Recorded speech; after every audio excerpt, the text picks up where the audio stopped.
Assalamualaikum warahmatullahi wabarakatuh. Ila hadratin Nabi Mustafa Sayyidina Muhammad Rasulullah sallallahu alaihi wasallam wa ala alihi wa azwajihi wa auladihi wa dhurriyyatihi wa sallallahu alaina bi hadzal majlis bi syafaati Rasulillah sallallahu alaihi wasallam wa bil manfa'ati barakati bil ilmi Allah ta'ala wa sallallahu muallif hadzal kitab al-alim al-alama Syekh Ibnu Hajar al-Asqalani نفعنا الله به وبعلومه وبركاته وفي الدارين آمين. الفاتحة. أعوذ بالله من الشيطان الرجيم. بسم الله الرحمن الرحيم. الحمد لله رب العالمين الرحمن الرحيم مالك يوم الدين إياك نعبد وإياك نستعين اهدنا الصراط المستقيم صراط الذين أنعمت عليهم غير المغضوب عليهم ولا الضالين.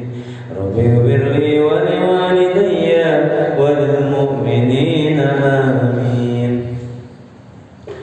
يا رب بالمصطفى فاليوم قاصدنا واغفر لنا ما مضى يا واسع الكرم. يا رب بالمصطفى فاليوم قاصدنا واغفر لنا ما مضى يا واسع الكرم. هو الحبيب الذي ترجى شفاعته لكل يوم من الأهوال مقتحم. يا ربي بالمصطفى فاليوم قاصدنا واغفر لنا ما مضى يا واسع الكرم. محمد سيد الكونين والثقلين والفريقين من عرب ومن عجم. يا رب مصطفى فاليوم قاصدنا واغفر لنا ما مضى يا واسع الكرم. اللهم صل وسلم وبارك عليه وعلى آله. الحمد لله الذي وكفى سلام على عباده الذين اصطفى وعلى آله وصحبه أهل الصدق والوفاء. قال رب اشرح لي صدري ويسر لي أمري واحلل عقدة من لساني يفقهوا قولي. رضيت بالله ربا وبالإسلام دينا وبمحمد نبيا ورسولا. ربي زدني علما وارزقني فهما. ربي يسر ولا تعسر. ربي تمم بالخير. آمين يا رب العالمين. Hadirin mutarabit, para alimin ulama, para kiai, para asatidz, para sesepuh, para ajengan, wabil khusus genap pengurus Mushola Al-Muttaqin yang saya hormati, Al-Mukarram Mukarram Al-Da'i Ilallah Bapak Ustaz Abdul Rahim Muslim yang saya hormati, bapak-bapak, ibu-ibu, ibu-ibunya ada, bapak-bapak yang kami muliakan, semoga kita selalu dalam lindungan Allah Subhanahu wa Ta'ala, calon-calon penghuni surganya Allah, dan selalu akan mendapatkan syafaatnya baginda Nabi Muhammad Sallallahu Alaihi Wasallam. Malam ini malam yang sangat indah dan perlu kita, keindahan ini patut kita syukuri, karena banyak orang dikasih kehidupan tapi kurang bersyukur. Banyak orang juga merasa dirinya sudah hebat sehingga lupa akan kepada yang menciptakannya. Dikasih kesehatan tidak ingat dengan Allah. Manakala diberikan sakit baru ingat dengan Allah. Begitu nanti mati, siapa yang akan mengingat dia? Kan begitu. Karena nanti kita akan menghadapi satu kehidupan yang di dunia ini, kata Nabi, kata Imam Ali, al-mautu babun. Mati itu adalah sekedar pintu. Jadi yang namanya pintu itu cuma lewat. Berarti setelah kematian dunia itu ada satu kehidupan kembali yang harus kita lampaui dengan mempertanggungjawabkan apa yang sudah kita lakukan yang ada di dunia. Siapapun itu nanti akan merasakan itu. Ketika manusia diberikan kehidupan yang mulia, jangan merasakan bahwa kemuliaan itu kemudian bangkit diri kita menjadi orang yang sombong. Tetapi hendaknya dikasih kemuliaan oleh Allah, diberikan penghargaan, dikasih kelebihan, hendaknya selalu dia mengatakan hada min fadli rabbi. Ini adalah anugerah dari Allah Subhanahu wa ta'ala. Makanya banyak kita ini dikasih kesehatan oleh Allah, tapi syukurnya kurang, ya kan? Begitu dikasih sakit baru ingat kepada Allah, itu udah kayak begitu. Hari ini kita akan membicarakan tentang Kitabul Janaiz, tentang orang mati, jenazah. Jadi kitabnya jenazah. Orang yang nanti ini semua ini akan mengalami, ya kan? Ini camat semua, ya kan? Calon mati. Setinggi derajat apapun itu pasti akan mati. Pak Presiden nanti juga mati, ya kan? Terus Pak siapa lagi itu mati, apalagi kita, bukan siapa gitu, ya, pasti mati. Nah, persoalannya kan mati ini kan, persoalan kehidupan ini kan harus kita lampaui dengan sebaik-baiknya. Setiap kehidupan itu akan mengalami satu yang namanya akhir.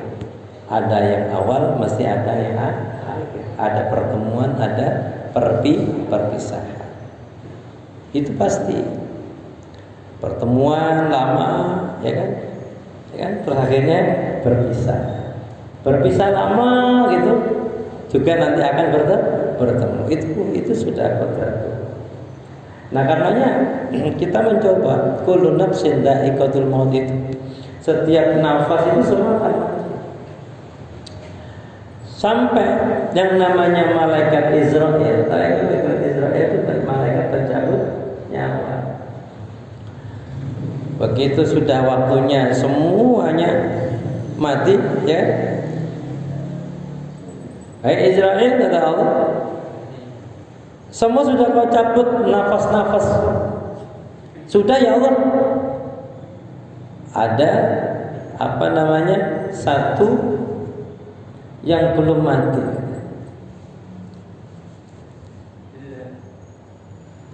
Iya. Kata Allah, siapa itu? Kau pikirlah gitu. Ya Allah, iya saya ya Allah. Malaikat Israel sendiri ngaku. Akhirnya dicabut sendiri nyawanya, mati semuanya. Kemudian ada namanya Yaumul Ba'ts. Nah, kita bicara bukan itu, tapi kita lihat sebuah hadis Rasulullah SAW. Bismillahirrahmanirrahim. Kita nggak terasa sudah sampai hadis yang ke-555. Lumayan loh Pak, 555 itu sudah separuhnya 1000 lebih gitu ya. Nggak kerasa, mulai dari tahun berapa ini kita ngaji gitu. Iya. Udah pada lupa. Yang kemarin aja udah lupa, ya apa kemarin dibahas. Iya. Untung ada rekaman. Nanti bisa dilihat di YouTube-nya Mas Opik. Nah, sekalian, bismillahirrahmanirrahim. An Abi Hurairah radhiyallahu anhu qala Rasulullah sallallahu alaihi wasallam akfiru dzakira hadimin ladzatil al-maut. Apa kata kanjeng Nabi? Perbanyaklah kamu mengingat akan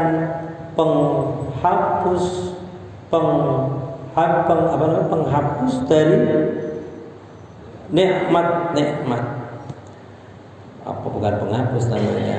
Pelebur, ya. Pelebur dari kenikmatan. Apa itu? Al-maut. Nah, kalau sudah mati kan udah nggak bisa merasakan nikmat apa. Bapak misalnya, nikmat jangankan belum mati saja, masih sakit, ya kan? Nikmat apapun tidak enak. Si kepala misalkan mau makan rasanya pengen muntah, pahit. Itu belum mati, baru sakitnya. Kalau sudah mati nikmatnya sudah hilang. Tinggal kita menikmati bagaimana setelah mati itu. Nah, sekarang saya tanya, Bapak sudah siap belum mati masalahnya? Semua jawabannya belum. Pengen berapa tahun lagi?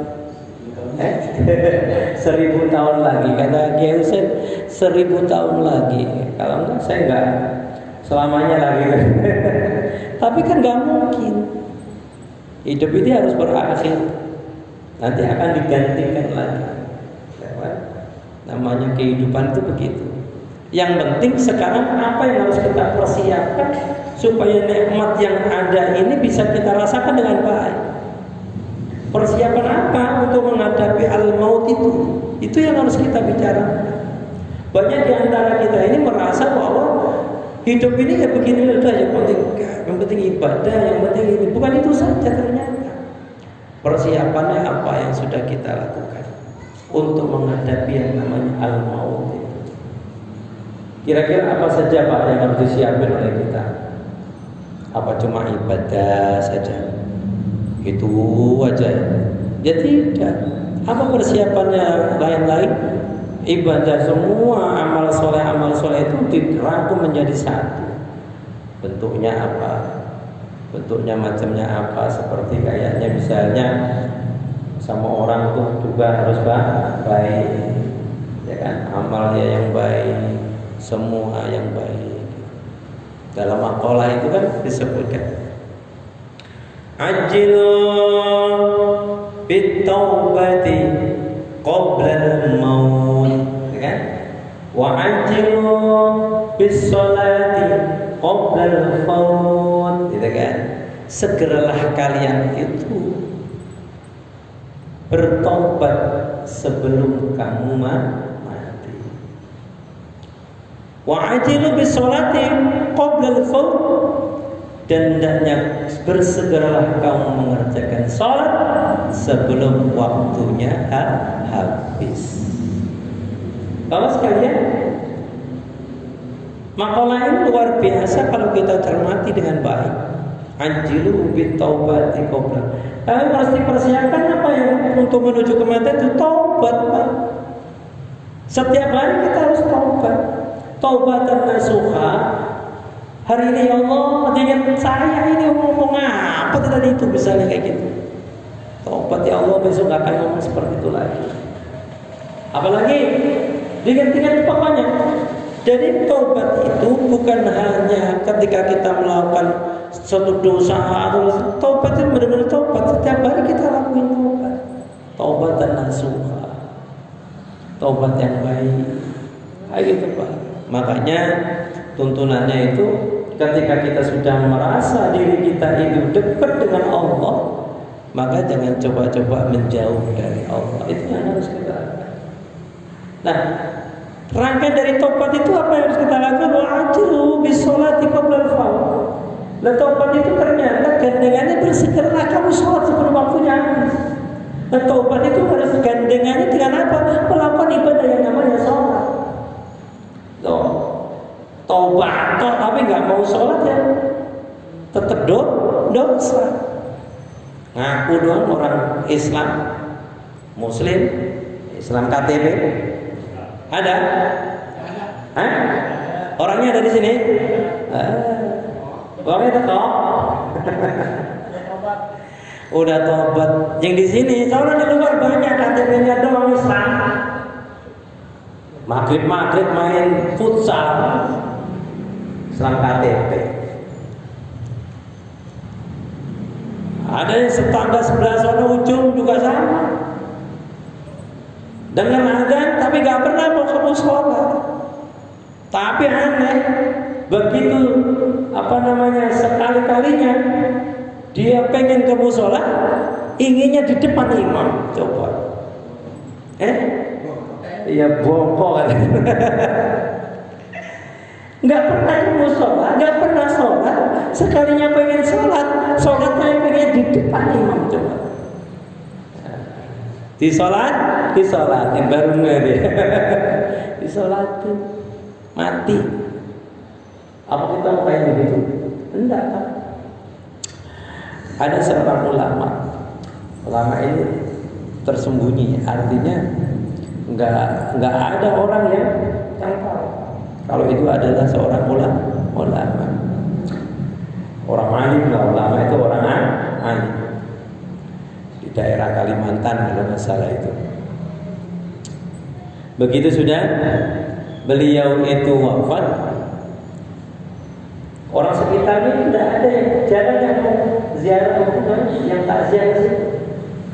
Tapi Allah itu memberikan tamu yang begitu banyak itu yang mengantarkannya luar biasa. Itu dari orang jauh. Bapak, tandanya seorang wali Allah itu begitu. Makanya tergantung dari amalnya.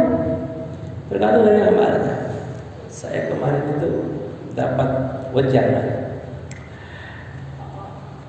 Istiqomahlah kamu itu tahajud, maka kamu nanti akan menjadi orang yang bahasanya itu akan menjadi penuh dengan hikmah, ya kan?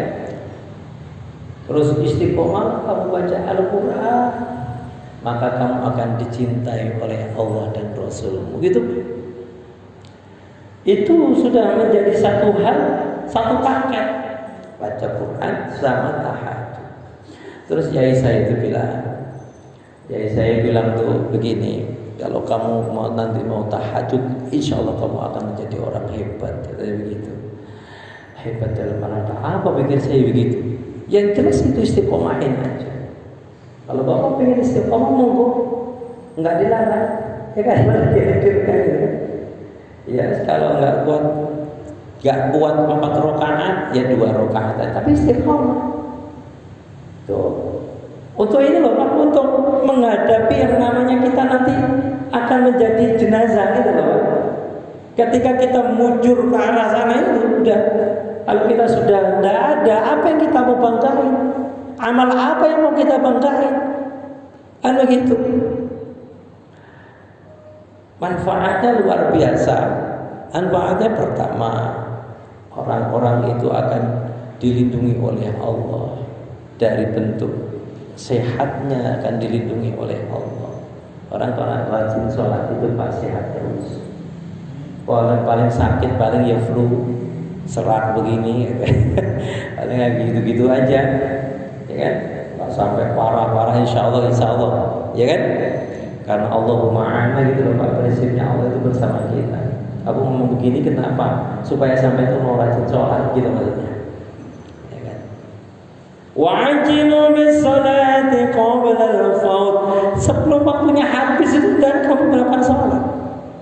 Habis apanya? Habis usiamu, habis umurmu, lakukan sholat.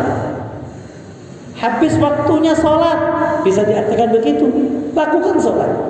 Nah kalau kamu sudah melakukan sholat, tapi waktunya sudah habis, usiamu sudah tutup usia, dan nggak ada kesempatan lagi untuk mengerjakan sholat. Ya kan? Makanya sholat ini apa tuh Pak? Saya terus ungkap terus. Karena hidup kita ini terpaku dan selamat dan hidayahnya ternyata dari sholat kita itu. Sampai Kanjeng Nabi, sampai Allah itu menyatakan, sampai Kanjeng Nabi mengatakan sholat itu loh nanti akan ditanya pertama kali, ya kan? Pertama kali yang akan ditanya oleh Allah itu adalah sholat kita.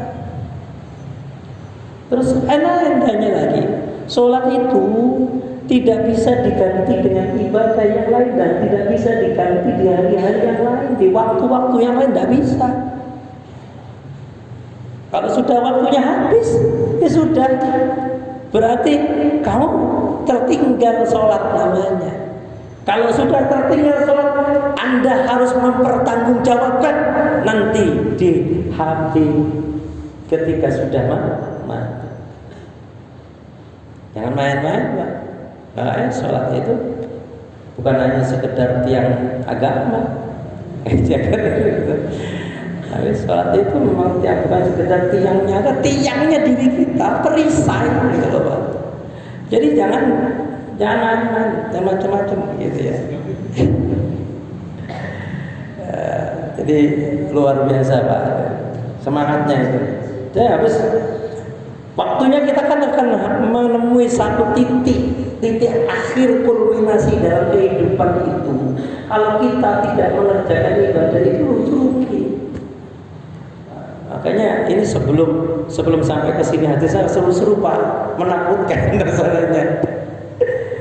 Menakutkan. Tak bahas ini dulu, misalkan persiapan yang harus kita lakukan sebelum mati itu. Coba, Pak Husain udah banyak amalannya. Sholat tahajudnya rajin, baca Qurannya rajin, sholat jamaahnya terus itu. Tapi belum tentu hatinya sujud. Iya, sujud mau fokus, tapi belum tentu. Ayo Pak, ayo semangat ya. Makanya supaya kita ini betul-betul kelilingi hati kita ini dengan nilai-nilai, dengan nilai sholat yang baik. Nah karenanya pelebur dari kenikmatan itu namanya mati. Ada orang di zaman Rasul itu meninggal dunia.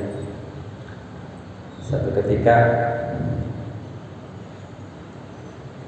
sahabat itu lapor kepada Rasul, ya Rasul, ayak naon begini ya Rasul, ini sahabat kita ini ketiwasan ya Rasul. Ada apa?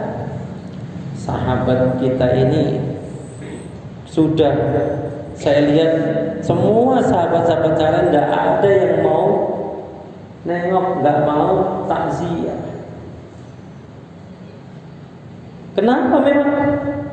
Begini ya Rasul, bisik-bisik. Itu ternyata ini ya Rasul, ininya wujudnya tidak seperti manusia. Loh, kenapa? Akhirnya Rasulullah itu mendatanginya. Sahabat-sahabatnya diajak kembali untuk menghadiri, untuk takziah.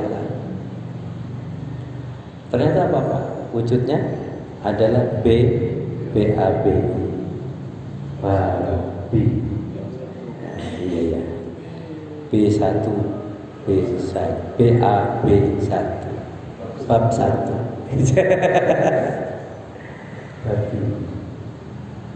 Akhirnya Rasulullah berdoa pada Allah, ya Allah, tolong Engkau rubah kembali seperti wujud semula karena saya ingin memandikan. Di wujud doa Rasulullah, wujud lagi seperti semula. Sahabat yang lain baru melihat wujudnya sudah berubah, mau mandi. Begitu mau dikafani berubah lagi, berubah lagi. Mau dikafani berubah lagi menjadi babi lagi. Sampai Rasul minta doa lagi, berubah lagi, digotong ke tempat makam atau ke tempat kubur. Sampai di tempat kubur itu apa yang terjadi? Begitu mau diturunkan berubah lagi. Akhirnya diminta doa. Akhirnya apa yang terjadi? Ditanyalah apa yang terbiasa dia lakukan sehingga dia berubah menjadi seperti itu. Ya Rasul, dia termasuk orang-orang yang suka meninggalkan sholat, tarikus sholat. Jadi Pak, kalau sampai nanti sering tinggalin sholat, mukanya nanti seperti babi, tapi badannya bentuknya manusia. Disono nanti di padang masa. Jadi gampang nih orang misalnya orang jamaah ini begitu melihat kucuk mukanya apa ada babi, mukanya muka babi, tapi badannya jamaah misalnya. Oh ini yang suka tinggalin sholat gitu. Jadi meninggalkan sholat dengan sengaja. Ini kan suka meninggalkan sholat dengan sengaja. Islam KTP, yang masuk surga KTP-nya, orangnya nggak masuk surga. Ayo Pak, semangat Pak. Persiapan itulah yang harus kita lakukan untuk menuju kepada Allah. Jadi dunia ini kalau sudah begitu, nikmat-nikmat yang diberikan oleh Allah nanti akan terputus semuanya. Akhirnya begitu terputus semuanya, tinggal kita mempertanggungjawabkan nanti di alam barzakh. Tadi sudah saya sampaikan namanya al-mautu babun, mati itu sekedar pintu. Kita ini dinyatakan kok ada mati toh? Itu kata kita mati, Pak. Mati itu kata kita. Al-maut itu kata kita. Tapi sesungguhnya ada satu kehidupan kembali yang di situ kita tidak bisa ngapa-ngapain kecuali amal ibadah kita yang akan ikut. Karena ada hadisnya jelas, idza mata ibnu adam in qata'a amalu illa min salat. Itu sudah hafal semua. Ada anak manusia itu ya idza mata ibnu adam, apabila mati manusia itu ada tiga, semua amalnya terputus, ada tiga hal yang akan mengikuti dia. Yang pertama apa? Sedekah jariyah. Sedekah jariyah. Sedekah jariyah itu sedekah yang pahalanya itu mengalir terus, Pak. Apa contohnya? Bapak beli kipas, ya, ini ngalir terus. Selama ada orang yang sholat di sini dan kipas ini nyala terus, dapat pahala. Keramik ini, kan? Ini selama sebanyak orang yang sholat di sini dapat pahala. Dulu ada musolanya Pak sini Pak, keramiknya sudah dihancurkan, sudah ada ini ikut termasuk dapat tidak dapat kasih. Yang dibawa semua itu kan ada keramik yang sudah hancur, apa masih dapat pahala? Niat ikhlasnya dulu untuk menyumbang musola dan tidak disampaikan atau tidak diungkit-ungkit, maka dia masih tetap dapat pahala selama ada orang yang sholat di musola itu. Itu namanya jariyah. Jariyah itu untuk maslahatul ummah. Ya, namanya jariyah itu namanya infak. Infak itu rumusnya kita sudah tahu. Masalul ladzina yunfikuna amwalahum, perumpamaan orang-orang yang infak itu bagaikan menanam satu butir akan tumbuh menjadi 7 tangkai, dan setiap 7 tangkai itu akan berbuah 100 buah. Orang infak itu pahalanya bisa diukur berapa? 1 kali 7 kali 100. Kalau misalnya Pak Hasbi itu sedekah 100, maka akan tumbuh menjadi 700 ribu kali 100. 1 bandingannya 100. Enak. Misalnya nih Mas Yus itu ngasih apa namanya? jus ya. Ngasih jus gratis sama Pak Ustadz itu dapat 700 jus. Untuk apa? Asal diminum bareng-bareng gitu. Bukan 700, kalau itu sedekah namanya. Sedekah itu beda sama infak. Kalau sedekah itu perorangan. Infak itu untuk jalan, untuk masalah masjid, untuk itu namanya infak. Tapi kalau sedekah itu perbandingannya 1 dikali 10. Manja bil hasanati falahu asru amsalha. Itu orang sedekah 1 akan mendapatkan 10 kali lipat pahalanya. Ya kan? Makanya kalau Mas Yus itu ngasih jus di sini itu dapat 10 pahalanya. Itu tadi haus saya. Diminum jusnya. Bismillahirrahmanirrahim. Mas Afif jusnya diminum. Bismillahirrahmanirrahim. Masih ingat kan ya, kalau baca bismillah itu pas kita lagi minum di depan ini kata kiai saya dulu gitu. Le awakmu kui pengen berkah pengen minum, itu minumlah baca bismillahnya pas di depan tangkirnya, jangan dari sini kamu angkat bismillahirrahmanirrahim begini, bismillahirrahmanirrahim terus diminum. Kenapa? Persoalannya adalah ketika baca bismillah itu ini langsung tenang itu air, dibacain bismillahirrahmanirrahim, makanya berkah. Ya kan? Bismillahirrahmanirrahim gitu kan? Diminum lagi. Iya, jusnya belum ada. Ini rasa jus bismillahirrahmanirrahim. Jadi seperti itu. Sedekah itu begitu. Nah, apalagi sedekah jariyah. Yang kedua ada al-ilmu yuntafa'u. Ilmu yang bermanfaat. Ya kan, ilmu yang bermanfaat, ilmu yang bagaimana? Ilmu yang setelah kita dapat kita amalkan, itu namanya ilmu yang manfaat. Untuk misalnya jenengan sudah tahu kadar iman itu seperti ini, kemudian melakukan iman, Islam dan ihsannya dengan baik, itu sudah bagus, kemudian sholatnya itu sudah tahu ilmunya, diamalkan, itu ilmu yang bermanfaat. Syukur-syukur diajarkan kepada orang lain. Yang paling enak adalah bagaimana kita sudah tahu bahwa Al-Quran itu ada ilmu yang luar biasa, kita amalkan di rumah, baca Al-Quran di rumah misalnya, diamalkan dengan baik, itu ilmu yang manfaat. Syukur-syukur diajarkan. Bukanlah kita tahu yang namanya sebaik-baik di antara kalian adalah orang yang belajar Al-Quran dan belajar Al-Quran dan mengajarkan. Khairukum man ta'allama al-Qur'ana wa 'allama. Sebaik-baik kalian adalah orang yang mengajarkan Al-Qur'an, belajar Al-Qur'an dan mengajarkan Al-Qur'an. Itu apalagi sampai diajarkan Al-Qur'an itu akan bermanfaat. Itu ilmu yang manfaat.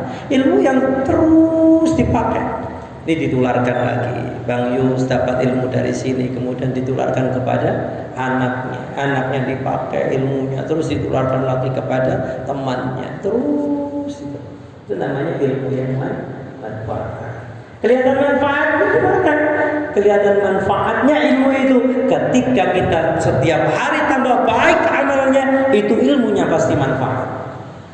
Setiap hari semakin dekat dengan Allah, berarti ilmunya manfaat. Setiap hari kita rajin belajar Al-Quran, maka ilmumu akan manfaat. Bisa kayak gitu. Ketika kita sudah mulai malas belajar, mulai malas baca Al-Quran, itu mulai Allah itu menjauhkan diri dari kita.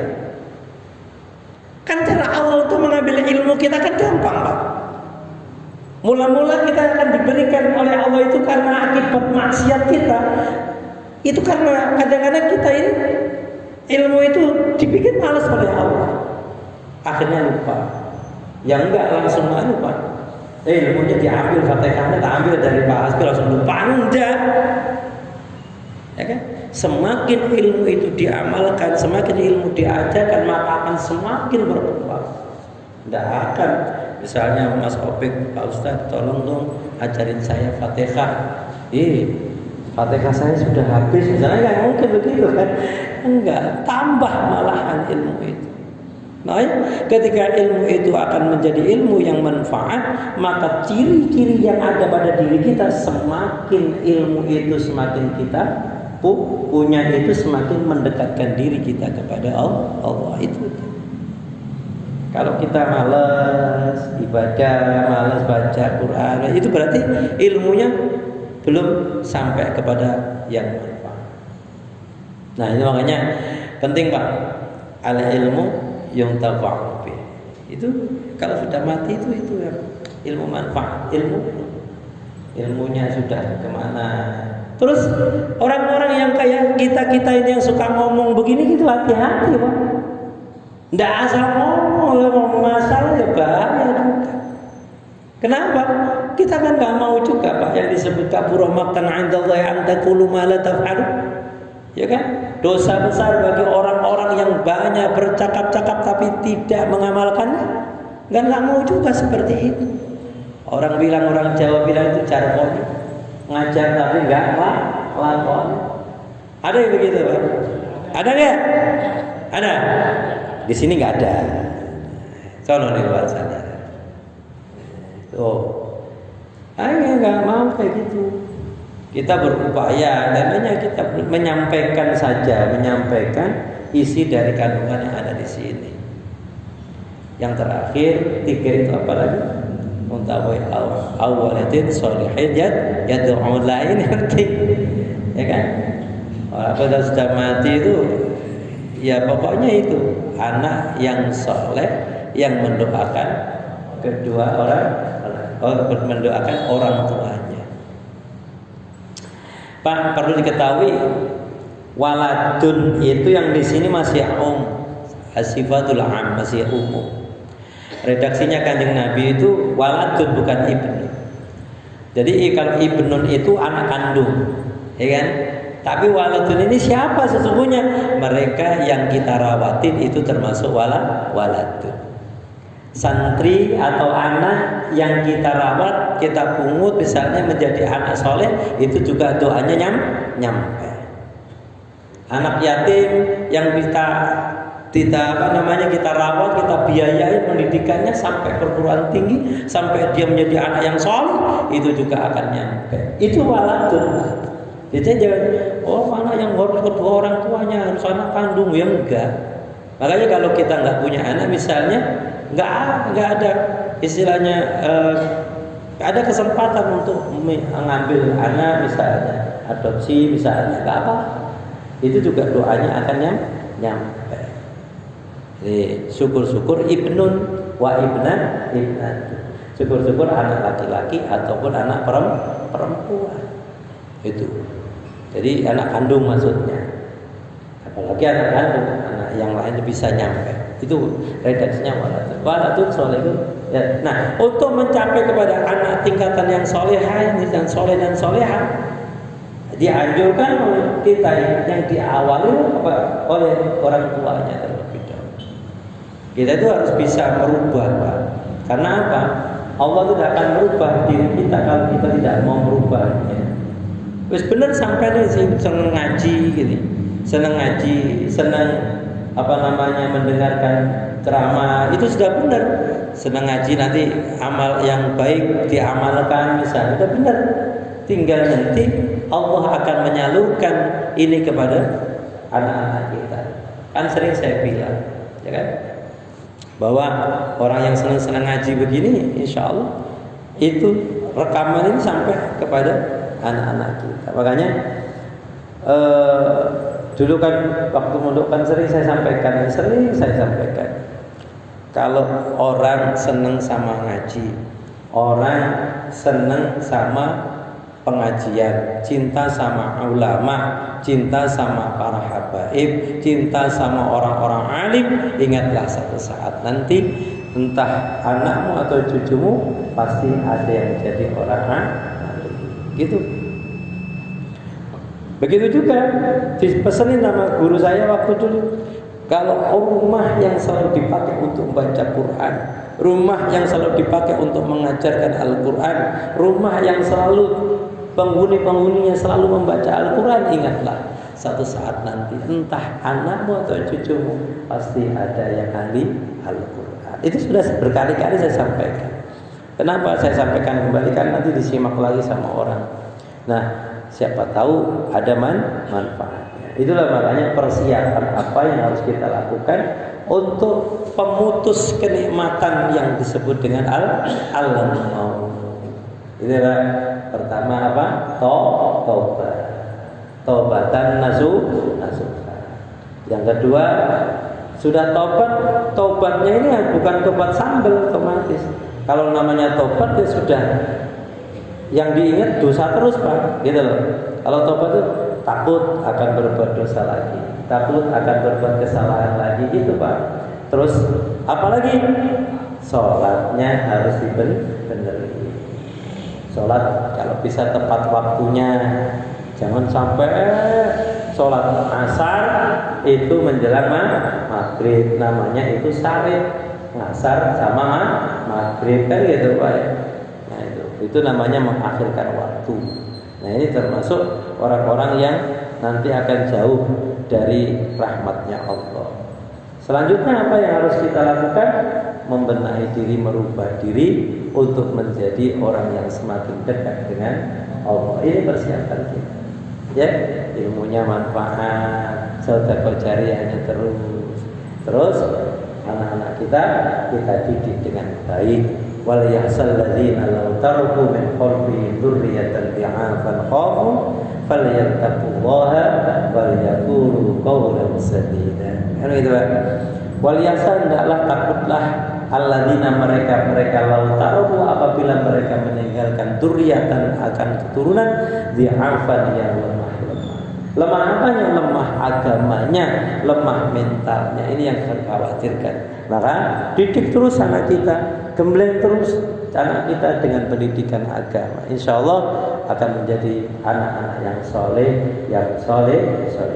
Terus jangan lupa, ini amanah dari guru saya waktu di pondok itu. Kalau bisa anak-anak kita ini setiap kali kita khususkan, kita hadiahin Al-Fatihah. Ya kita usul siapa namanya Al-Fatihah gitu. Al-Fatihah terus Pak. Kalau anaknya 10 ya satu-satu 10 Fatihah. Insya Allah akan selalu berikan kelenturan di dalam hatinya sehingga anak ini akan menjadi anak yang taat kepada Allah, patuh kepada kedua orang tua Allah dan Rasulnya, taat kepada Allah dan Rasulnya, kemudian patuh kepada kedua orang tua. Insya Allah. Al-Fatihah. A'udzu billahi minasyaitonir rajim. Bismillahirrahmanirrahim. Alhamdulillahi rabbil alamin. Arrahmanir rahim. Maliki yaumiddin. Iyyaka na'budu wa iyyaka nasta'in. Ihdinas siratal mustaqim. Siratal ladzina an'amta 'alaihim ghairil maghdubi 'alaihim waladdallin. Terima kasih. Hadanallahu wa iyyakum ajma'in. Assalamualaikum warahmatullahi wabarakatuh.